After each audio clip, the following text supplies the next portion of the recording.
Ukraine की राजधानी Kyiv में रेड अलर्ट के बीच यूक्रेन के राष्ट्रपति का आरोप, कहा रूस मेरी हत्या करना चाहता है। यूक्रेन के राष्ट्रपति व्लादिमीर जेलेंस्की की हत्या करने के लिए 400 हथियारबंद लड़ाके कीव में प्रवेश कर चुके हैं।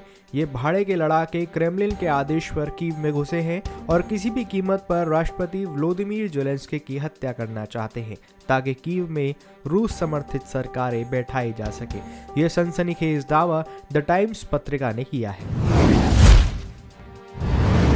परमाणु युद्ध की आशंका से डरा भारतीय शेयर बाजार, खुलते ही 750 अंक तक गिरा सेंसेक्स।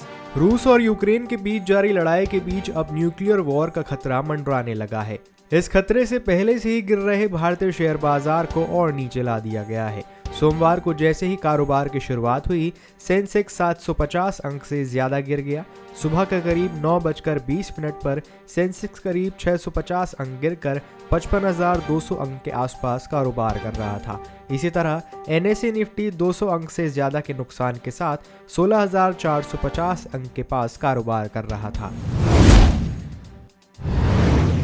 मणिपुर विधानसभा चुनाव के पहले चरण का हो रहा है मतदान, सीएम और डिप्टी सीएम ने वोट डालकर किया जीत का दावा। मणिपुर विधानसभा चुनाव का पहला चरण आज से शुरू हो गया है। आज इम्फाल पूर्व, इम्फाल पश्चिम, चुराचांदपुर, विष्णुपुर और कांगपोकीपी समेत 5 जिलों के 38 निर्वाचन क्षेत्रों में वोटिंग हो रही है। हिंगांग से सीएम और बीजेपी उम्मीदवार N बीरेन सिंह इम्फाल के श्रीवन हाई स्कूल में वोट डालने पहुंचे।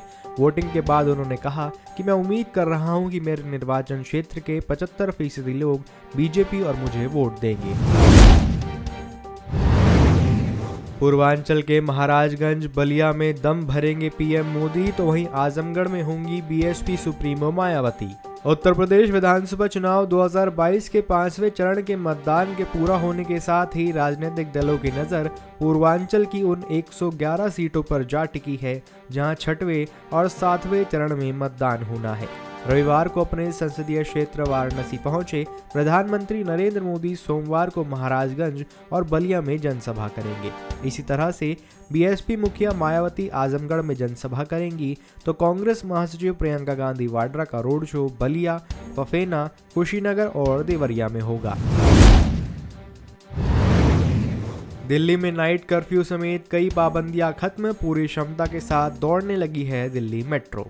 कोरोना के मामलों में तेजी से कमी आने के बाद देश की राजधानी दिल्ली में सोमवार से कई तरह के बदलाव देखने को मिलेंगे। राजधानी दिल्ली में जहां नाइट कर्फ्यू खत्म हो गया है, तो दुकानें भी पूरे समय तक खुली रहेंगी। इसी तरह सोमवार सुबह से ही डीटीसी की बस और मेट्रो ट्रेन भी पाबंदी मुक्त होकर दौड़ रही है। इसके साथ ही दिल्ली मेट्रो में लोग अब खड़े होकर यात्रा कर रहे हैं।